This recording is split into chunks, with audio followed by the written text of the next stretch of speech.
বাড়ির ছাদ থেকেই পাহাড়ের সৌন্দর্য দেখছি। পাহাড় একদম মেঘে ঢেকে আছে। বাহ বাহ, কত সুন্দর ভিউ।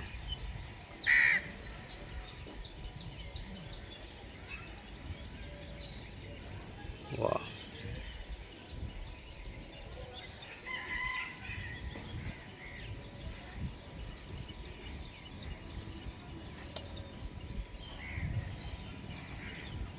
পাহাড়ের গায়ে মেঘগুলো লেগে আছে।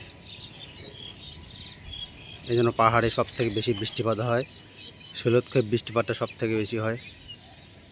এই মেঘগুলো পাহাড়ে গিয়ে ধাক্কা লাগছে আর বৃষ্টি হচ্ছে পাহাড়ে। বাহ।